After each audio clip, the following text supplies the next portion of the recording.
sur la question Terminator ou pas Terminator, bon, si l'IA, tu la branches pas sur l'arme nucléaire, elle va pas te détruire. C'est sûr que si on la branche, ça peut arriver. Donc déjà, prenons la décision de jamais la brancher. Voilà. Une fois qu'on la branche pas, l'IA est un outil fabuleux qui va effectivement, au bout d'un moment, on pourra plus faire la différence en chat entre un humain et une IA. Quand ils auront une voix qui sera pas robotisée, on pourra pas faire la différence entre un humain qui te parle ou une IA. Avant de commencer notre épisode, on aimerait vous présenter notre sponsor Linkuma, un site spécialisé dans la vente de liens. Il propose 3 offres allant de 7 à 30 € avec une offre intermédiaire à 10 €. Pour bénéficier d'un audit gratuit lors de votre inscription, n'hésitez pas à passer par le lien qui est en description sous cette vidéo. Merci. Bienvenue sur Sans Filtre, l'émission qui explore les parcours d'entrepreneurs de leur début à leur succès. Avant de plonger dans l'émission, n'oubliez pas de vous abonner pour ne manquer aucun épisode et de partager ce contenu à votre entourage. Aujourd'hui, nous avons le plaisir d'accueillir un invité qui partage son expérience unique. Pourrais-tu nous en dire un peu plus sur toi et ton activité ? Alors, bonjour Antoine. Donc, Pascal, la quarantaine, je fais essentiellement de la maintenance WordPress, un peu de SEO également et du développement de sites web. Ok. On va commencer directement dans le vif du sujet. T'étais quel type de personne, toi, enfant ? C'est assez timide, mais voilà, un peu fasciné par tout ce qui est technologie. Moi, à l'enfance, c'était les années 80, donc au niveau technologie, t'avais la télé et le téléphone fixe. Donc, évidemment, je regardais beaucoup de télé. Beaucoup. Quand les magnétoscopes sont arrivés, j'ai rincé les magnétoscopes, et après les premiers ordinateurs personnels, les consoles, et puis beaucoup plus tard Internet. Voilà, bon, j'étais déjà jeune adulte. Tu voulais faire quoi, toi, quand t'étais petit ? Moi, j'aurais bien aimé être archéologue avec un chapeau et un fouet. Hein, parce que c'est quand même plus sexy qu'informaticien quand t'es enfant, hein, tu t'imagines pas que tu vas passer 8 heures par jour devant un ordi. Hein. Donc prendre des risques à creuser des trucs et puis à sauver la blonde. Enfin bon, truc habituel, mais ouais non, archéologue après quand tu sais que les études que c'est, bon, mais ouais. Ça aurait été ça. C'était les films des années 80 qui t'ont inspiré. Ah bah ouais, Indiana Jones, ça a beaucoup fait parler. Est-ce que t'as un souvenir de ton enfance que tu penses qui a joué un rôle vraiment important dans le fait de te diriger vers cette carrière ? Ouais, moi clairement, j'aurais mis beaucoup plus de temps à m'y mettre si j'avais pas eu. J'avais mes 2 oncles qui avaient des ordinateurs. Donc j'avais un oncle qui avait travaillé en banque, et donc c'était l'informatique à l'époque, c'était pour le système bancaire, hein, pratiquement uniquement. Donc lui, dès qu'il pouvait, il achetait des ordinateurs pour chez lui. Enfin voilà, il nous montrait plein de choses. Et j'avais un autre oncle qui est aussi féru de technologie et qui lui avait acheté le premier ordinateur portable disponible, et donc j'étais vraiment dans un environnement idéal pour tomber dedans. Et ça, c'était en quelle année, le premier ordinateur portable ? Purée, fin 80, tu vois, enfin des trucs épais comme ça, pas de souris, enfin bon, écran noir et blanc, enfin ça faisait pas rêver quoi. Mais pour l'époque, c'est comme si tu découvrais le smartphone maintenant, alors que t'as jamais vu autre chose qu'un téléphone fixe. C'était une révolution. Ouais, c'est clair. T'as une anecdote par rapport à cette période-là, justement ? Une anecdote, ouais. En fait, moi, en plus d'aimer la technologie, j'ai toujours aimé prendre des raccourcis, bidouiller, tricher. Voilà, même à l'école, hein, j'avoue que je respectais pas trop les règles. Et au niveau technologique, ben voilà, je passais beaucoup de temps devant la télé et les consoles et voilà, mon père et ma mère étaient pas forcément d'accord pour qu'on y passe beaucoup de temps déjà à l'époque.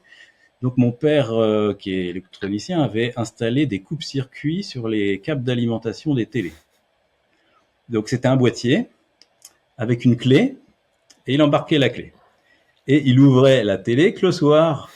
Une fois que lui rentrait, donc tu avais accès à la télé que 1 à 2 heures par jour, etc. Bon, bah quand tu n'aimes pas les contraintes et que tu aimes bidouiller, bah tu apprends l'électricité, tu apprends à démonter un boîtier, tu apprends à rebrancher des fils électriques, à jouer et à remettre avant que ton père revienne. C'était Voilà.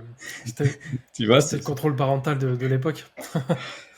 un putain de contrôle parental parce que je me suis pris des châtaignes de 220 volts plusieurs fois en le faisant, mais voilà, j'ai jamais pu m'empêcher de contourner les règles quand elles étaient à ma portée, quoi. C'était, je sais pas, j'avais le vice dans le corps. À 7-8 ans, il fallait que je fasse ça. Je sais pas. Et justement, on parlait de curiosité en off, mais tu penses que c'est justement ça, là, peut-être la curiosité de connaître comment c'est fait, etc. Ah bah oui, si je vois un obstacle et que je sens que putain creuse un petit peu, il y a un truc à faire, bah je le fais. Je le fais, quoi. Pourquoi se limiter si on sent qu'on peut faire mieux, plus vite, voilà, bon, et bon, il faut aussi voir où sont les règles, ce qui peut passer sans se faire griller. C'est complexe. Ouais, c'est clair. Mais ouais, ça démange. Je suis pas capable de rester devant la contrainte et puis de dire bon bah d'accord, désolé, je fais pas, je fais autre chose, non, j'essaye. Ouais, Ça t'as marche pas bien raison. toujours. Justement, là, pour essayer de comprendre par la suite, qu'est-ce qui t'a amené à entreprendre? Et est-ce que tu peux nous expliquer un petit peu le parcours que tu as vu avant d'entreprendre, justement? Ouais. Ouais, bah en fait, je suis un très jeune entrepreneur entre guillemets parce que je suis qu'en micro-entreprise, hein, pour l'instant. Je suis juste moi entrepreneur depuis le Covid, parce que bon, le Covid a, a fait bouger beaucoup d'entreprises et moi je travaillais dans l'événementiel et du jour au lendemain le Covid nous a dit bon bah vous faites plus d'événements à moins de 5 personnes. Sauf qu'on faisait des événements à plusieurs centaines ou plusieurs milliers. Donc en gros on avait notre business model qui était par terre. La société a tellement souffert la décision a été prise de fermer tout le service informatique que je dirigeais. On était 5.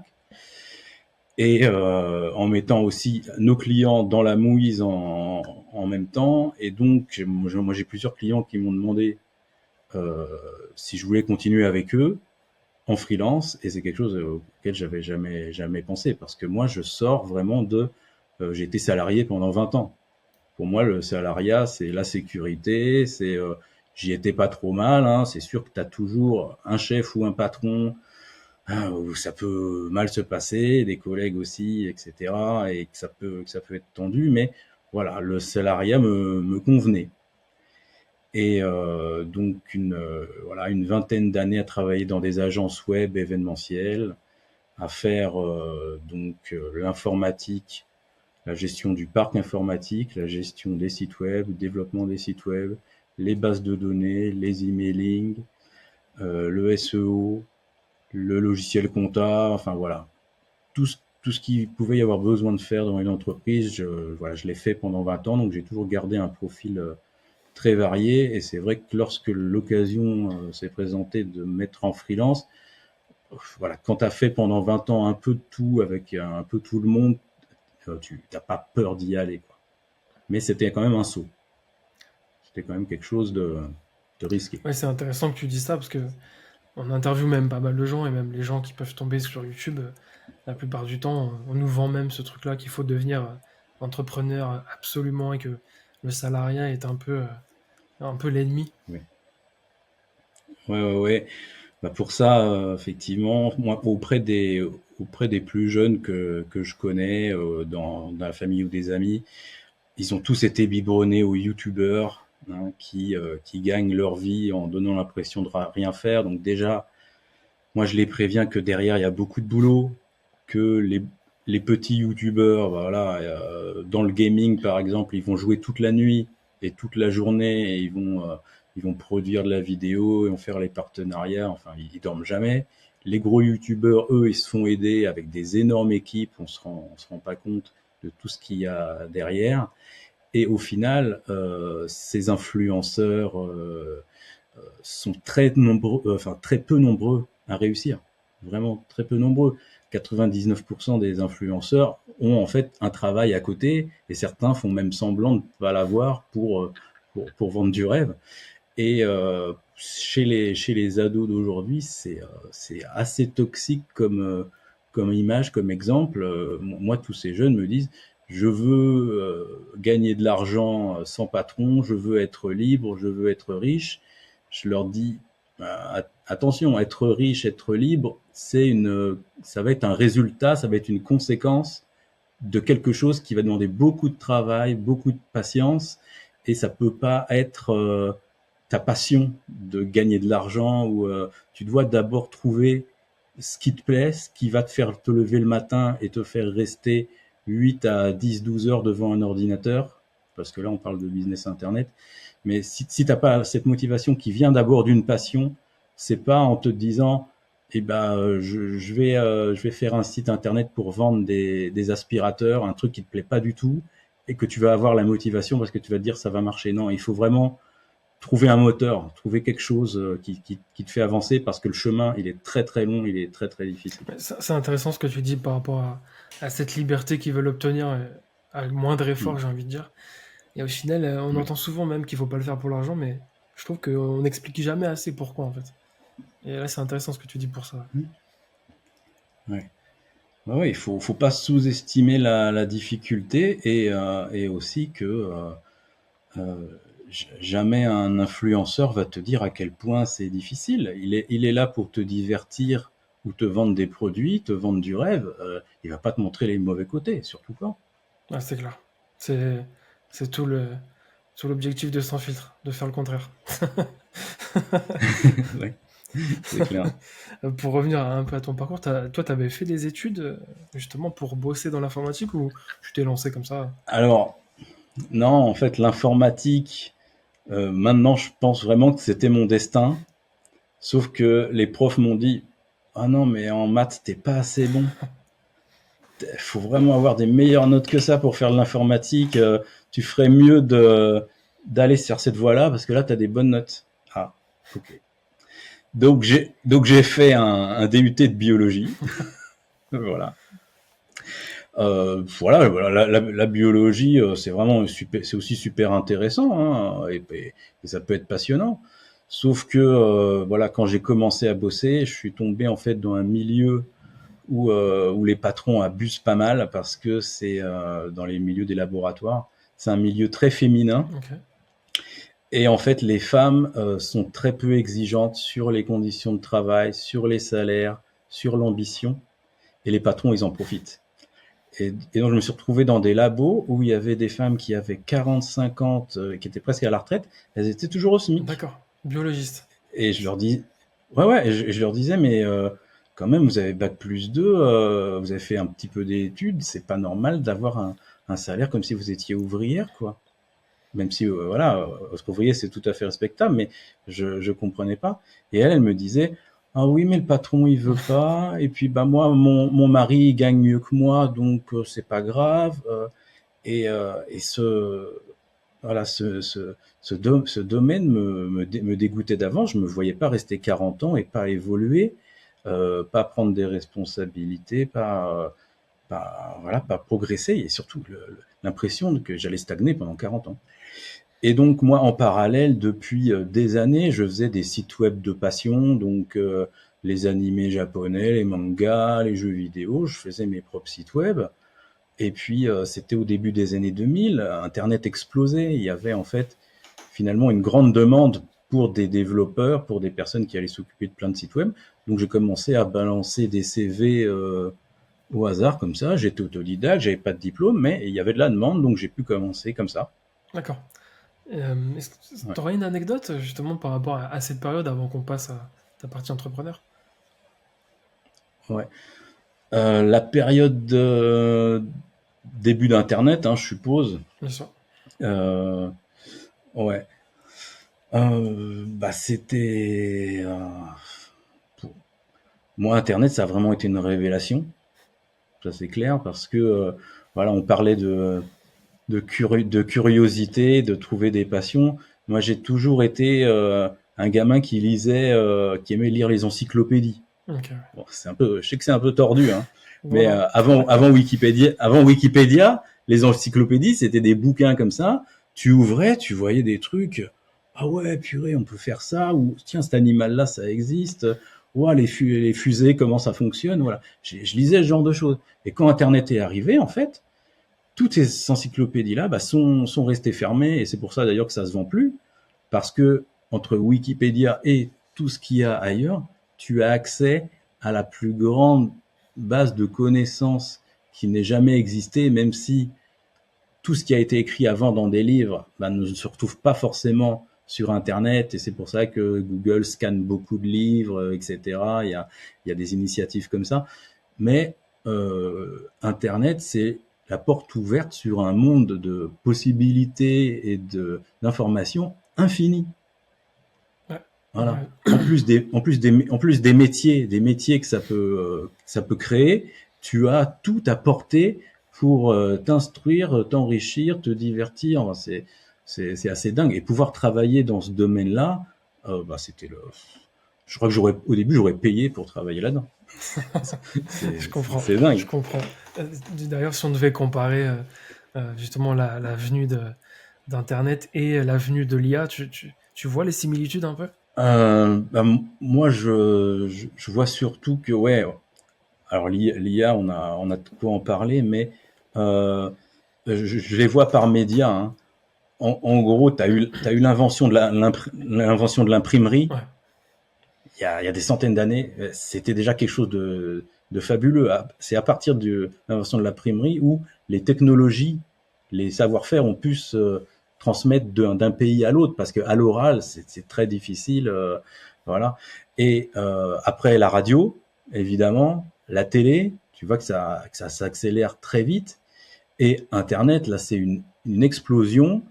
Avec donc Internet, c'était sur des PC fixes, mais après tu rajoutais les smartphones, où donc tu as Internet dans le creux de la main partout où tu te trouves. C'est déjà une étape immensément supérieure.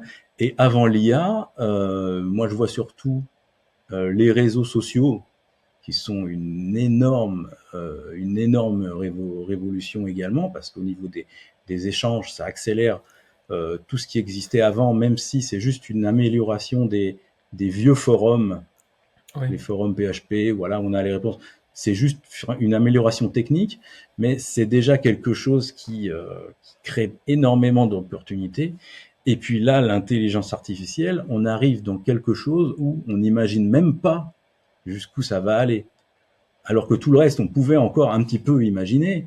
Mais là, l'intelligence artificielle, euh, avec les tout derniers développements où l'intelligence artificielle contrôle ton ordinateur à la voix et tu peux lui donner des ordres et des tâches à faire, euh, il manque plus que mettre cette intelligence artificielle dans une machine, dans un robot avec des bras, et là tu as vraiment tout pour avoir ce qu'on a vu dans tous les films de science-fiction, c'est ton robot chez toi, tu lui dis fais le ménage, fais les courses, ou crée-moi un site web, voilà, on y est, Ouais. c'est imminent. Ouais, moi, c'est ce que je ressens. J'ai pas connu l'arrivée d'Internet. Enfin, j'étais trop jeune, mais après, quand j'ai commencé à le découvrir, j'ai trouvé ça fabuleux. Mais c'est vrai que là, Ouais. là, je suis conscient vraiment de l'IA, de ce qui arrive. Ouais, c'est incroyable. C'est incroyable. Et voilà, on parle beaucoup de l'IA en négatif par rapport aux droits d'auteur et aux autres risques, mais euh, dans le business Internet, le droit d'auteur a toujours été bafoué, violé et martyrisé.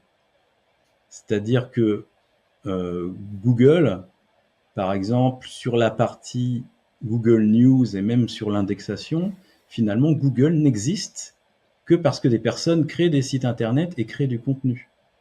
En fait, Google est un parasite géant en donnant accès à son moteur de recherche. En fait, il vit par le contenu des autres. Ouais. Et sur Google News, beaucoup de médias à l'international s'en sont plaints en disant bah non, Google, vous vendez de la pub sur nos contenus que vous affichez dans Google News ou dans Google Discover, mais vous nous rendez rien du tout. Ouais, c'est ça. Voilà. Et ben le copyright, le droit d'auteur, était bafoué. Et tu vois que au bout d'un moment, Google a commencé à dire bon, d'accord, on va vous donner un petit peu d'argent parce que c'est vrai qu'on profite et tu as un rééquilibrage. Et l'intelligence artificielle, c'est pareil. Elle peut pas être intelligente si elle n'a pas effectivement aspiré tout ce qu'elle pouvait pour apprendre des choses. Elle peut pas. Donc, il faut bien la nourrir. Pour la nourrir, tu bafoues le droit d'auteur. Il va y avoir, il y a même en ce moment des procès qui sont en cours avec Disney ou d'autres boîtes qui disent, bah non, vous avez pris notre droit d'auteur, etc. L'IA va être tellement incontournable que ce qui va arriver, c'est encore un nouveau rééquilibrage et les sociétés d'intelligence artificielle verseront de l'argent aux ayants droit pour compenser. Et en échange, les ayants droit diront, comme à Google, oui, vous avez le droit d'utiliser notre contenu parce qu'en fait, ils vont être trop gros. Les plateformes de streaming musical, c'était pareil. Les majors de musique n'en voulaient pas au début. Ils disaient non, vous allez nous piquer notre business des CD, on vendra plus rien. Sauf que les plateformes de streaming sont devenues tellement grosses qu'ils ont dû dire bon bah d'accord, donnez-nous le chèque et vous avez le droit d'utiliser nos artistes. Et aucune major de musique n'a de site de streaming. Ils n'ont pas été capables de l'inventer. Et donc, c'est un business qui est arrivé en complément et il a fallu rééquilibrer avec de l'argent. C'est vrai, c'est inévitable à la finale. Ouais. Ah oui, ça va être incontournable. Personne déboulonnera l'intelligence artificielle maintenant. C'est déjà trop gros. D'ailleurs, pour. Vas-y, excuse-moi. Ouais, vas-y. Et de toute façon, toutes les grosses boîtes l'ont compris. Google, Amazon, Facebook, ils investissent énormément dedans. Et voilà, ils savent, ils connaissent l'avenir. Ouais, c'est pour ça que ça va continuer. Tant qu'ils investissent, on sait très bien que ça va s'épandre. Sans trop s'égarer, une petite dernière question sur l'IA, parce que moi, personnellement, ça me passionne. Qu'est-ce que tu penses des gens qui disent que justement l'IA va nous faire du mal et va finir par nous détruire? Alors, sur la question Terminator ou pas Terminator, bon, si l'IA, tu la branches pas sur l'arme nucléaire, elle va pas te détruire. C'est sûr que si on la branche, ça peut arriver. Donc déjà, prenons la décision de jamais la brancher. Voilà. Une fois qu'on la branche pas, l'IA est un outil fabuleux qui va effectivement, au bout d'un moment, on pourra plus faire la différence en chat entre un humain et une IA. Quand ils auront une voix qui sera pas robotisée, on pourra pas faire la différence entre un humain qui te parle ou une IA. On pourra pas, voilà. Donc, oui, des personnes vont en souffrir, vont se faire arnaquer, il va y avoir plein de choses horribles, mais il faut savoir que peut-être la moitié des sites de dating, en fait, c'est pas une fille qui te parle, c'est un gars en Afrique ou en Inde qui est francophone et qui t'arnaque. Voilà. Donc, on est juste dans l'automatisation et l'accélération de quelque chose qui a toujours existé. Et ce qui existe, c'est que l'humain arnaque l'humain. Donc là, ce sera une machine créée par un humain qui va arnaquer les humains. Moi, je suis pas vraiment choqué finalement de cette évolution. Un outil n'est jamais bon ou mauvais, c'est ce qu'on en fait qui définit ce qui va se passer. Ouais, pour terminer, tu as vraiment bien appuyé sur le mot outil. Et je pense que c'est ça qu'il faut saisir. C'est que c'est un outil, donc ça reste là, quoi. Simplement un outil, basta. Faut pas s'enflammer. Voilà, c'est... Et quand on a peur d'une nouvelle technologie, ce qui se passe, c'est qu'on reste derrière. Voilà, les fabricants de bougies n'ont pas inventé l'ampoule électrique, mais voilà, l'électricité maintenant, elle est partout. Les éleveurs de chevaux n'ont pas inventé le moteur à explosion pour les voitures. Ouais, ça faisait sûrement peur les voitures, mais tout le monde en a. C'est comme ça. Le progrès technologique, il ne s'arrête pas. Il faut, par contre, voilà, s'il y a des choses trop dangereuses, on peut réguler. Les lois, ça sert à ça. Ouais, tout à fait. Pour, euh, pour revenir à ton parcours, donc tu nous as dit tout à l'heure que Ouais, tu avais commencé l'entrepreneuriat en micro-entreprise à partir du Covid. Qu'est-ce qui a fait que tu t'es dit, ouais. vraiment, je me lance là-dedans et j'y vais, je fonce? Alors, j'avais, disons que tous les feux étaient au vert. Bon, déjà, le feu numéro un, c'est que, voilà, ma femme, elle m'a dit, Banco, je te soutiens, on va gagner moins à un moment, mais faut que tu le tentes. C'est plus facile quand tu es à deux, que tu as quelqu'un qui te soutient sans limite, qui est salarié aussi. Voilà, ça, premier truc. Deuxièmement, j'avais tous mes anciens clients en majorité qui voulaient venir avec moi. Donc, quand tu commences une activité et que tu as déjà des Ouais, clients, c'est t'as pas intérêt à te plaindre, quoi. Hein. ouais, c'est clair. C'était super. Et puis troisième feu vert, je venais d'être papa. Et si tu as la possibilité de voir ton gosse grandir au jour le jour en travaillant chez toi, euh, voilà, tout était bon à signer, donc j'ai signé. Ouais, je comprends. Du coup, Ouais. aujourd'hui, est-ce que tu peux nous expliquer vraiment ce que tu fais dans cette partie-là, un petit peu plus en détail? Ouais. Donc moi depuis un peu plus de 10 ans, je me suis spécialisé sur WordPress. J'avais fait du Joomla, du Drupal, j'avais développé aussi from scratch. Mais voilà, WordPress maintenant c'est presque la moitié des sites internet. Et il y a vraiment en fait un marché sur la partie maintenance, dépannage, support WordPress, parce que quand tu as la moitié des sites internet qui tournent là-dessus et que c'est toujours en croissance, il y a des besoins énormes en fait de personnes qui vont lancer des sites WordPress parce que ouais, c'est vrai que c'est beaucoup plus facile que n'importe quel autre CMS, mais il y a des contraintes, d'énormes contraintes qui sont liées à la popularité. Plus un logiciel est populaire, plus il va se faire attaquer par les hackers, par les pirates, par les virus, par les malwares, par exemple. Et plus voilà, plus la communauté derrière est énorme, hein, la communauté WordPress, c'est des milliers de plugins. Plus tu peux avoir des problèmes de plugins incompatibles, des plugins périmés, des petites choses à réparer. Donc il y a une énorme activité dans ce domaine-là. J'avais la possibilité de continuer avec les clients dont on avait des contrats de maintenance, de continuer les contrats. Et je me suis dit, je vais essayer de développer ça. Et donc actuellement, j'ai 80% de mon chiffre d'affaires, c'est de la maintenance WordPress. Pour certains clients, ils veulent aussi un peu de SEO, un peu de développement de site web, un peu de web design. Voilà, comme j'ai toujours un petit peu tout fait, je continue à garder un peu de variété, mais voilà, moi le cœur de mon activité, c'est la maintenance. Ok, d'accord. T'as des objectifs à moyen terme? Alors le premier objectif donc était déjà que ça commence à rapporter de plus en plus pour que avec ma femme on décide pas un jour que je retourne en salariat. Et maintenant voilà, maintenant clairement j'ai rattrapé le salaire, à peu près le salaire que je pouvais avoir en salarié.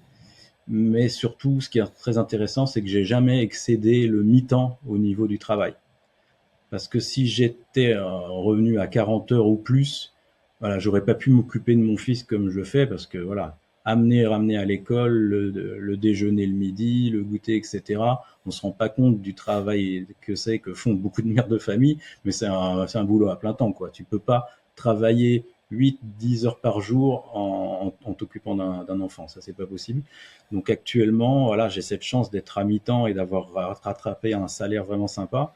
Et donc pour l'avenir, comme il va être de plus en plus indépendant, si je retourne à plein temps et que je double mon salaire, c'est l'objectif, quoi. Ouais, c'est ça aussi la possibilité enfin la liberté même de pouvoir éduquer ouais, un enfant ou plusieurs en pouvant se dire tiens je travaille ouais, comme tu dis à mi-temps, je fais 20 heures par semaine et puis j'arrive à générer un certain revenu qui fait que je peux quand même vivre et au un minimum bien manger et Oui, prendre soin de ma famille. ouais, ouais. Et puis la liberté que ça apporte d'être en indépendant. tu travailles quand tu veux, à l'heure que tu veux, la durée que tu veux, un peu plus tel jour, un peu moins tel jour. Tu veux prendre une semaine de congé à peu près n'importe quand, tu peux le faire. Voilà, c'est ce qui attire beaucoup de monde, mais il faut pouvoir tenir quand même l'activité, parce que lorsque tu es indépendant, bah, t'as pas de congé payé. Hein, si tu travailles pas un mois d'affilée, t'es pas payé. T'as pas de congé maladie. Voilà. Et puis derrière, t'as toutes tes charges et tes frais à payer. Il faut, c'est malgré tout sérieux, même si ça fait rêver. Ouais, c'est clair, mais t'as raison d'appuyer sur ces sujets-là, parce que... Et puis je pense que ça, tu me diras si tu valides, mais ça confirme aussi le fait que qu'il faut pas faire ça que pour l'argent, parce qu'au final, comme tu dis, bah, t'as pas de congé payé, t'as beaucoup de difficultés que tu imaginerais pas en tant que salarié.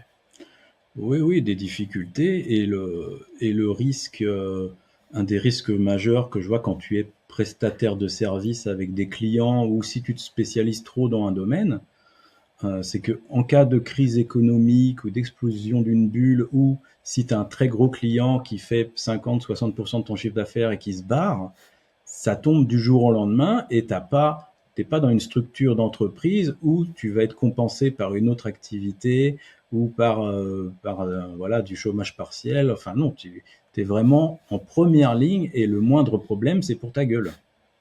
Donc Non, mais c'est clair. attention. T'as des projets futurs, mis à part justement toujours ce domaine de WordPress? Oui, bah j'ai repris le SEO un peu plus fort cette année, parce que moi j'en ai toujours fait dans mon activité, et je faisais même du SEO avant les grosses mises à jour de Google, Panda et Pingouin dans les années 2000, qui ont fait beaucoup de mal au site web. J'en ai toujours fait, donc j'ai vraiment envie de refaire plus de SEO. J'ai déjà lancé un site d'affiliation qui est déjà rentabilisé sur ses frais. J'ai envie de faire de la vente de leads. Voilà. Je, si avec l'activité maintenant sur WordPress qui est stable, je peux me permettre de me diversifier sans risque. Et ça, c'est vraiment ce qu'il faut faire. Dès que quelque chose marche, il faut réinvestir. Ouais, carrément, c'est clair. Et justement, on la pose pas tout le temps cette question, mais est-ce que toi, tu as investi ton argent justement dans ton entreprise ou ailleurs, autre chose? Alors, oui, je l'ai fait, mais avant d'être indépendant, c'est au niveau du salariat, en 2008, je suis parti de Paris pour aller travailler au Luxembourg. Ok. Je sais que vous parlez souvent d'expatriation. Donc moi, je suis resté en France, mais en étant frontalier, je passais tous les jours la D'accord, ouais. frontière pour aller travailler au Luxembourg. Et que ce soit le Luxembourg ou la Suisse, voilà, ce sont deux très bons pays pour les informaticiens ou pour les diplômes comptabilité, finance. Et donc, si pour quelqu'un qui a envie, qui a un peu la bougeotte et qui a vraiment envie d'augmenter son niveau de vie, il faut pas hésiter. Luxembourg, Suisse, en habitant en France, c'est tout bénef. Et lorsque j'ai fait ce chemin-là, donc j'ai commencé à gagner quand même beaucoup plus. Et moi, j'ai investi en fait dans les cellulos d'animation. Donc, je sais pas si tu vois ce que Du c'est. tout, non. Ce sont tous les dessins ou les peintures qui ont servi à faire les dessins animés avant l'informatisation au début des années 2000. Donc sur les dessins animés japonais, les dessins animés américains, les Disney, les studios Ghibli, voilà.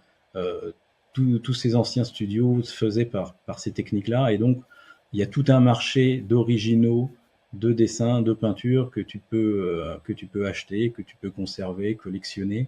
Et donc, moi, j'ai beaucoup investi là-dedans. Et je dirais pas que c'est aussi rémunérateur que la crypto, mais ça a bien monté. Et finalement, c'était un bon investissement. Mais moi, je l'ai fait par passion. Mais c'est vrai que peut-être que si j'ai pas eu cette passion-là à ce moment-là, j'aurais peut-être investi bah oui, des actions ou de la crypto, parce qu'en plus c'était la période. Moi, je me suis contenté de ça, mais c'était pas mal. Mais ouais, et tu vois, bah, je connaissais pas du tout et au final, c'est cool. C'est cool d'entendre un investissement bien différent de ce qu'on peut entendre. Et au final, on peut investir dans tellement Oui, de choses. Oui, bah l'art, bah en fait, plus généralement, c'est l'investissement dans l'art qui est quelque chose d'intéressant parce que beaucoup de pays ont fait des lois pour qu'il n'y ait pas d'impôt sur l'art. Et évidemment, les hommes politiques ou les millionnaires, les milliardaires, eux étaient déjà des personnes qui investissaient là-dedans. Donc tu vois qu'ils ont fait une loi pour se favoriser eux-mêmes, parce Ouais. que finalement, pourquoi est-ce que l'art ne serait pas taxé comme les actions ou l'immobilier ou autre chose? Tout investissement devrait être taxé. Eh ben non, l'art, il y a pas besoin. Et donc en fait, il y a cette bulle permanente sur l'art et puis l'art contemporain, l'art moderne. Tu vois quand même des choses, parfois des peintures toutes blanches ou toutes noires qui ont aucune valeur en théorie artistique, mais sur le nom de l'artiste, voilà, il y a ces bulles et plus les gens achètent, plus ça monte. C'est dingue. Et comme il n'y a pas d'impôt, ça continue de Et ça, monter. c'est toujours réel, c'est toujours sans impôt. Donc, c'est Ouais, incroyable. bah oui, oui, C'est inc- parce que Je savais pas. c'est une exception. Voilà, tu pourras regarder. C'était en France, c'est Fabius qui avait lancé D'accord, ouais. cette loi et c'est un des meilleurs investissements qui existent, quoi. Incroyable, je savais pas du tout, tu vois. Ouais. C'est fou. C'est une bonne astuce à garder de côté. Bah ouais. Voilà, le seul souci, c'est la conservation. C'est que voilà, tu t'achètes des tableaux, bah faut pas que ta baraque elle brûle. Effectivement, c'est le seul Ouais, c'est souci. clair. Mais sinon c'est un très bon plan. Ouais. Ouais, c'est pas mal. On va passer un petit peu des questions sur les contenus, etc. Ouais. Donc toi, t'as pas de chaîne YouTube? Alors j'ai des chaînes YouTube, mais sur mes passions, donc animation, manga, jeux vidéo. Mais une chaîne YouTube par rapport au business internet, WordPress, le SEO, non, ça, je crois que je serais pas capable de parler tout seul à ma caméra pour faire une vidéo et présenter quelque chose. Je peux parler à quelqu'un là comme toi, mais sinon je crois que j'y arriverai pas. En tout cas, pour l'instant, je suis pas prêt. Mais tu vois, On sait jamais, peut-être un jour. on sait jamais.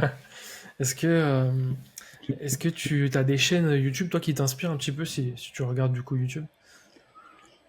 Ouais, bah oui, je regarde beaucoup YouTube, surtout voilà, depuis que je me suis remis au SEO et au business internet, voilà, des les chaînes effectivement des freelances SEO. Alors c'est quand même très spécifique. Je regarde pas trop les chaînes de business internet. J'ai vu un peu comme tout le monde des vidéos d'Oussama Hamar. Voilà, bon. Bon, moi, les personnes qui vont faire une vidéo pour parler uniquement de business internet, de mindset, il faut focus, il faut etc. Bon, moi, j'avoue que ça me saoule un peu. J'aime j'aime que ce soit dans un domaine précis et qu'on me dise vraiment, tiens, j'ai fait ça, ça a donné ça, ça a pas marché, etc. Plutôt de me dire, si tu crois très très fort, tu vas y arriver. Oui, bon, ça, je me doute. Je me doute. Donc, pas les chaînes de coaching ou de millionnaires qui ont déjà réussi, mais vraiment voilà, dans la pratique et dans le SEO, voilà, les chaînes de Romain Pirotte, Léo Poitvin, Paul Vengeon, c'est excellent. Tu as l'impression d'être à côté d'eux et de travailler avec eux tous les jours. C'est génial. Ils filtrent rien, bah, comme sans filtre. Ils montrent tout et c'est vraiment un niveau de partage incroyable. D'ailleurs, on leur fait une spéciale dédicace à tous les trois, on les a déjà reçus sur la Oui, chaîne. ouais, ouais, ça c'est vraiment super de les avoir eus parce que c'est dans la communauté française, c'est vraiment le haut du panier. Ils sont incontournables maintenant. C'était des bons moments en tout cas. Est-ce que Mm. tu lis des livres déjà? C'est la première question. Et si oui, tu t'as lu quoi dernièrement? Alors, moi j'ai un petit problème à lire des livres, c'est-à-dire que j'ai beaucoup lu quand j'étais ado de la science-fiction, tu vois, les gros pavés de Dune. Hein. Actuellement, tout le monde s'en souvient parce maintenant il y a eu les films qui ont rappelé ça, mais c'est des livres des années 60. Hein. Donc moi, c'était les livres de ma mère que je prenais et tout, et puis là tu vois, waouh, Vers des sables et tout, super. Mais ouais, moi j'ai assez de mal à lire parce que j'ai du mal à me concentrer très longtemps sur du papier. J'ai souvent le cerveau qui commence à penser à autre chose et en fait je lis et en fait j'ai pas lu, tu vois, ça, c'est comme ça automatique. Donc j'ai plus de facilité à lire des documentations de logiciels ou des tutos, voilà, des trucs très pratiques, ok. Les vidéos YouTube, évidemment, ça passe très bien. Les podcasts, ça passe très bien. Mais au niveau livre, ouais, pas terrible. Et si je dois dire ce que j'ai lu dernière fois, bah, c'est ouais, le dernier Hunger Games, le 4e, qui est sorti en livre récemment. Mais voilà, je lis pas de bouquins business parce que voilà, je vois ceux qui sont sortis et tout. Peut-être un jour le Steve Jobs, je le lirai, mais ouais, j'ai pas envie de tomber encore dans un livre où un gars a tout réussi et il te dit si tu crois très fort, tu vas y arriver. Bon, ok. Ouais, je comprends. Ça me fatigue un peu. Ouais, et puis on en a trop entendu. Enfin, moi, c'est mon avis perso aussi. Ouais. Beaucoup Ouais. trop. On, Ouais. on va passer au petit défi. Euh, Ouais. alors, le petit défi, c'est simple. C'est en gros comment tu peux transformer 100 euros avec 6 mois de marge, mais sans compétences. Donc, surtout sans les compétences que tu as déjà aujourd'hui. Ouais. Bah, c'est la question qui est vraiment très très difficile parce que imagine n'avoir aucune compétence, c'est difficile. Bah, faut se remettre dans l'esprit où on était, voilà, jeune adulte, fin d'études, etc. Qu'est-ce qu'on peut faire en sachant rien? Parce que de toute façon, les études t'apprennent généralement pas grand-chose, en fait. Ouais. Bah, de nos jours, avec Internet, hein, comme je disais, la quantité d'informations disponibles est incroyable. Internet, les réseaux sociaux, YouTube et l'IA, euh, si tu es motivé, si tu es curieux, tu peux te former à beaucoup de choses et te créer une activité. Ça, c'est évident, tu peux le faire. Après, la question, c'est est-ce que tu es prêt à le faire à cet âge-là? Est-ce que tu es mature pour le faire? Est-ce que tu en as assez chié dans le salariat pour vraiment être motivé? Parce qu'en fait, généralement, quand on fait quelque chose par opposition à une autre chose, c'est qu'on n'a plus envie de faire l'autre chose. Hein. Et voilà, quand le salariat, ça t'a bien saoulé, ouais, t'es motivé. Mais quand t'as 20 ans et que t'as ton premier salaire et que t'es tout content, bon, c'est quand même une sécurité. C'est voilà. Donc 100 euros, bah ouais, tu vas pas loin. Bah disons que 100 euros, tu vas te payer. Euh, c'est dur avec 100 euros parce que tu peux Ouais. te payer la connexion internet, mais tu peux pas te payer l'ordinateur pour travailler. Oui, Donc après, bon, on peut aussi imaginer que tu sais, t'as ton loyer, tout ça, t'as pas de souci. T'as vraiment, je dirais, t'as un billet de ouais, 100 là, et t'as 100 euros sur ouais. PayPal, et Non, tu fais mais quoi, quoi. non, mais si tu as ta connexion Internet et que tu as déjà de quoi te loger et de quoi manger, t'as pas besoin de 100 euros pour faire quoi que ce soit de mieux sur Internet. Avec toutes les ressources gratuites qu'il y a, tu y vas, tu fonces. Faut juste trouver ton truc, trouver ta passion, la chose qui te motive, la chose qui te fait avancer. Parce que si tu regardes des vidéos et tu vois, waouh, la crypto c'est super, ah bah ça va être ça ma passion. Non, acheter de la crypto c'est pas une passion. Et Hein, clairement pas. pour un, C'est pas. pour un exemple concret, tu ferais quoi, toi? Comme ça, là. T'as 100 euros. Bah, moi, je pense qu'évidemment, je referais les mêmes erreurs et les mêmes succès. Moi, la plus grosse passion que j'ai pu avoir, donc quand j'étais ado, beaucoup de séries télé, animes, manga, etc. Moi, je suis tombé sur une série télé où j'en suis devenu dingue à tel point que j'ai fait un site internet où j'ai pu à un moment être premier mondial sur Google, tu vois, donc c'est quand même une réussite que ça te marque. Tout le monde autour te dit waouh, c'est super, c'est incroyable, mais en fait derrière, j'étais tellement mordu de cette série télé et de son univers que je postais 30 articles par jour sur le site. D'accord. Ouais, c'est énorme. 30 articles par jour en pic, et sur 10 ans, j'ai eu une moyenne de 11 articles par jour. Samedi, dimanche compris, vacances compris. sur 10 ans, ça fait 3650 jours à poster 11 articles par jour. C'est un boulot monstrueux, mais j'étais passionné, ça m'a pas fait mal, tu vois. Mais si j'avais dû poster autant d'articles sur le jardinage ou autre chose, ça te fait très très mal et de toute façon tu n'y arrives pas, tu tiens un mois. Voilà. Donc pour aller très loin, pour avancer très fort, il faut que tu aies une motivation énorme et tu vas pas la trouver dans la crypto à regarder des courbes, tu vas pas la trouver dans l'immobilier à moins d'être fan pour être agent immobilier, tu vois. Mais enfin, il faut trouver ce segment qui va te permettre, ou même si ça marche pas, tu t'éclates. Parce que au final, moi, mon site a été premier sur Google. J'ai eu des revenus d'affiliation, donc affiliation figurines et comics, affiliation Amazon. J'avais l'AdSense de Google qui faisait rentrer un peu d'argent. Mais juste après, en fait, vers 2008, Google a coupé tous les robinets en déclassant tous les sites qui avaient du contenu trop copié, qui se ressemblait trop, et tout se cassait la gueule. Mais moi, à côté, j'étais salarié. En fait, je faisais ça que par passion. Ouais. Et après, moi, le site, je l'ai continué, même s'il me rapportait 0. Ça me changeait rien. Et donc, si tu trouves ta passion, fais-en peut-être un business. Mais si ça marche pas, tu gardes ta passion. Au moins, quand tu rentres de ton boulot alimentaire le soir, qui paye tes factures, tu t'éclates. Voilà. Et faut pas essayer de réussir dans quelque chose qui te passionne pas, parce que ça va te saouler et t'iras à l'échec, et en plus ça va pas te divertir alors que tu auras déjà travaillé 8 heures par jour, ça va pas te divertir chez toi, quoi. Ah, c'est clair. C'est vraiment moi ce que j'ai pu Non mais ouais, complètement, je suis bien d'accord avec toi.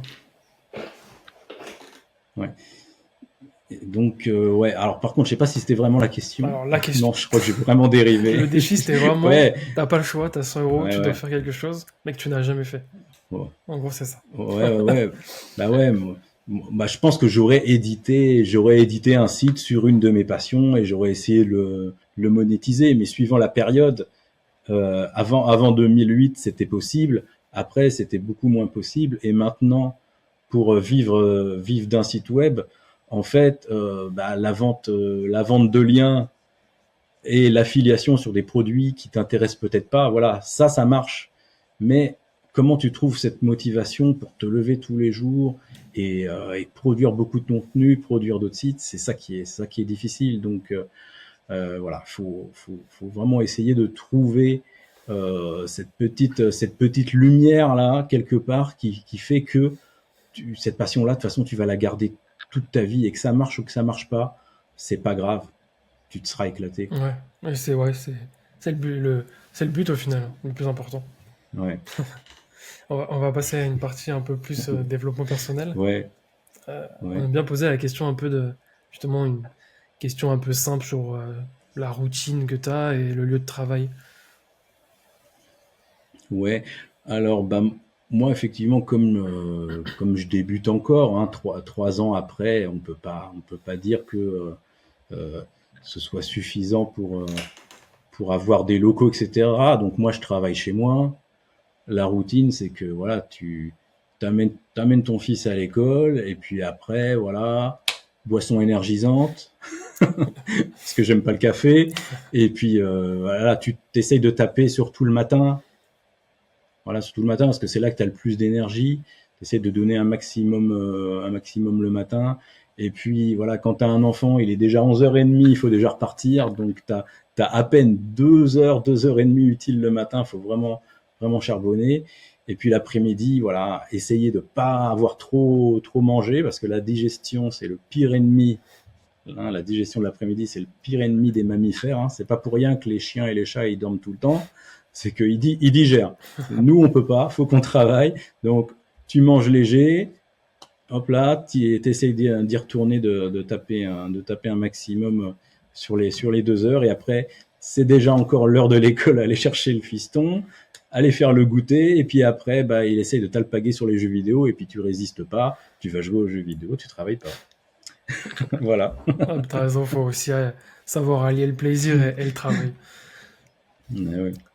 Qu'est-ce que tu dirais à ton toi de 16 ans, justement? Ah oui, oui. La question. Alors, bah moi, grand fan de science-fiction, ma réponse, ça pourrait être, bah, je lui dis rien, je lui fais un pouce comme ça, voilà, et tu dis rien. Parce qu'en fait, tu dis quelque chose, tu vas changer ton futur. Tu vas pas bosser dans les boîtes que tu aurais bossé, tu vas pas rencontrer ta femme, tu n'auras pas ton fils. Tu détruis tout. C'est vrai. Donc, tu peux rien dire. Parce que, évidemment, si tu rencontres ton toi du passé, bah, tu peux lui dire, bah, achète des actions Apple, Microsoft, t'achètes de la crypto au tout début, tu vas lui donner tous les bons plans. Sauf que le gamin, il va s'endetter comme un fou pour acheter tout ça à la période voulue.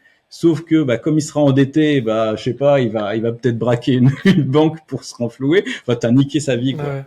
Donc, tu lui dis rien, tu lui dis, si, il y a un truc que tu peux lui dire, tu fais, t'inquiète. Ça va bien se passer. Limite, faut même pas se voir parce que. Bah oui, si tu te vois, tu te dis, oh mon Dieu, le voyage dans le temps existe, donc j'arrête tout, je ne fais que attendre que mon moi du futur vienne m'expliquer et je fais rien. Ouais, c'est ça. C'est le piège. Ça peut être ça. On a une question qui est un petit peu dans le même style, psychologique. Ouais. Qu'est-ce que tu. Oh. Enfin, pourquoi tu fais tout ça? Tu nous l'as un peu dit. Mais... Ouais, mais non, parce qu'il m'a fallu du temps pour vraiment comprendre. Alors, bah, il y a les passions. Effectivement, tu es passionné par un truc, tu le fais. Après, sur le boulot, on dit souvent le boulot alimentaire, voilà, tu as fait des études, tu fais un boulot qui correspond, c'est pas la joie, mais tu as des factures à payer, tu le fais, ok. En dehors de devoir payer des factures, moi je sais que dans mon boulot, voilà, je m'occupais aussi du parc informatique des entreprises, des sites web, j'avais des clients et tout. Je sais que avoir quelqu'un qui a un problème, qui vient me voir, qui me dit faut m'aider pour ci, pour ça, faut me résoudre un problème, et que la personne elle reparte, elle a le smile et elle peut à nouveau bosser à pleine vitesse sur ce qu'elle a à faire, voilà, ça me plaît. Tu vois, ça te rend, tu te sens vraiment utile dans cet échange avec une personne qui a un problème, tu lui solutionnes le problème, tu as fait un truc positif, même si, voilà, je travaillais dans l'événementiel, l'événementiel dans la formation, l'événementiel dans la finance. C'est pas des trucs très utiles, tu vois. Tu soignes pas les gens à l'hôpital. Tu t'es pas agriculteur. Il y a que quelques métiers dans la vie qui sont vraiment utiles à tout le monde. Mais dans ton métier, voilà, essayer de trouver un truc utile. Si ton métier n'est pas ta passion, voilà, essayer de avoir une action qui a du sens, qui est valorisante, parce que beaucoup de personnes nous disent, voilà, moi, mon métier, je comprends pas ce qu'on me demande, ça n'a aucun sens, je fabrique ce truc-là, ça sert à rien, ou voilà, enfin, il faut trouver du sens à ce qu'on fait. Complètement, ouais. On a une question, on aime bien savoir, c'est une question Ouais. monétaire, on aime bien la poser parce que ça intéresse tout le monde, et puis aussi pour essayer de casser cette barrière qui est un petit peu en France avec l'argent. Toi, tu génères combien par Oui. mois ou par an, chiffre d'affaires net, comme tu Ouais. souhaites? Ouais, bah là sur les 3 ans, une mauvaise année, je faisais 30 000 euros par an, une bonne année 40 000 euros par an. Mais si tu le rapportes, voilà, à 4 heures, 4-5 heures de travail par jour, c'est super bien en Ouais, fait, c'est parce clair. que ça veut dire que je suis à 60 ou 80 000 euros en pouvant en pouvant m'occuper de mon fils. Donc moi je suis content, Ouais, mais très ouais, satisfait, hein. c'est très correct. Ouais. On va terminer du coup avec ces 3 dernières questions. Comment les gens peuvent te suivre? Alors bah, sur Twitter, voilà, je pense qu'il y aura le lien, donc @Pascal Dubry Bien sur sûr. Twitter, donc où je parle business WordPress, SEO, voilà, développement de site web. Et puis sur mes passions, donc aussi sur Twitter, donc @Mokuji78, où donc je parle de toute la pop culture, donc pas mal d'originaux, d'animation et de manga et de comics, voilà, tout ce qui peut être un peu l'art de la pop culture, c'est vraiment quelque chose qui est en train d'exploser, et il faut pas hésiter à à investir dedans parce que pour l'instant c'est vraiment pas cher. Et parfois, au lieu d'acheter un poster Marvel, un poster Harry Potter chez Ikea, ou voilà, un truc tiré à des milliers d'exemplaires, tu peux trouver un original, un petit truc pas cher, mais qui va être dessiné par un artiste qui a travaillé sur les films, sur les séries, sur les dessins animés, et ça a vraiment beaucoup plus de valeur. Et en plus, avec le temps, ça en prendra beaucoup. Donc, c'est super intéressant. Carrément, ben on ira voir. Et dans tous les cas, les liens, vous pouvez les trouver directement dans la description. Est-ce que tu aurais une personne à nous recommander pour les prochains épisodes? Oui. Alors après, ça c'est en off, on aime bien le dire en off quand même, je te coupe, excuse-moi. Là, on essaye d'interviewer des gens qui vont au-delà, au-delà, non pas au-delà, mais qui font... on a fait beaucoup de SEO, un peu d'affiliation, tout ça. On essaye d'être un peu plus divers et avoir plus d'activités. Donc, si tu as quelqu'un plus dans un domaine différent, alors, le domaine sera pas très différent, mais quelque chose que j'ai vu en repassant ces jours-ci sur vos vidéos. Je pense que vous n'avez pas encore eu de femme. Et donc, voilà. Une freelance dans le domaine du SEO et aussi beaucoup dans le contenu de marque sur les réseaux sociaux. Donc, ça peut aussi ne pas être que SEO. Julie Vicard, qui en plus, elle est de ma région, donc j'en profite. Voilà. Mais voilà, un profil féminin qui va avoir évidemment une façon de voir les choses bien différente de nous tous, parce que voilà, nous les garçons, on est un peu là. Ouais, je vais réussir la compète. Ouais, tu vas voir, on va envoyer du steak. Un peu plus de nuances. Parfois, ça fait pas de mal. C'est clair. Mais il me semble qu'on nous l'a déjà recommandé. On l'a toujours pas invité, il me semble. Donc, c'est super. Initiative à apporter une touche féminine au podcast, ça sera top. Ouais. Donc, du coup, la dernière question, la toute dernière, c'est la plus importante pour nos auditeurs, ceux qui nous regardent. Ouais. Est-ce que tu as un dernier mot ou un conseil à donner justement à ceux qui voudraient entreprendre? Ouais, purée. Moi, je vais être obligé de me répéter parce que je crois que je te l'ai déjà sorti au moins 2 fois. Trouver le créneau de quelque chose que tu aimes faire, mais que tu aimes vraiment, parce qu'évidemment, tout le monde aime l'argent. Donc, si on répond crypto ou quelque chose qui semble de l'argent facile, ça, c'est pas une réponse. Faut se trouver une passion et quelque chose dans lequel tu penses pouvoir être bon aussi, ne pas s'attaquer à des montagnes, commencer petit, et voilà, si tu trouves quelque chose qui te passionne, ça peut fonctionner, mais l'entrepreneuriat, tout le monde va pas devenir entrepreneur, ça il faut se rendre à l'évidence, tout le monde le fera pas. Moi je le suis actuellement, mais pendant 20 ans je l'ai pas été, et j'étais tout aussi heureux, j'avais les mêmes passions, j'étais tout aussi heureux.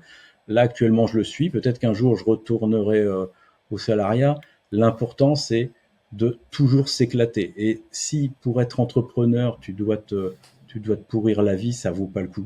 Donc, toujours garder en tête que voilà, il faut que ce soit du positif. Même si on a envie de taper fort, là, quand on veut devenir entrepreneur, dire je vais en chier, mais c'est pour la bonne cause. Moi, je pense que ça vaut pas le coup parce qu'il n'y a pas tant de place que ça. Donc, il faut quand même s'éclater. Le message est passé en tout cas. Merci à toi, Pascal, pour tout ton parcours. Merci Antoine, cool. Merci à vous. Merci d'avoir suivi Sans Filtre. Si cet épisode vous a plu, n'hésitez pas à vous abonner et à le partager autour de vous. Retrouvez également notre podcast sur toutes les plateformes de streaming telles que Spotify, Apple Podcast, Amazon Music et Deezer. Rendez-vous vendredi prochain.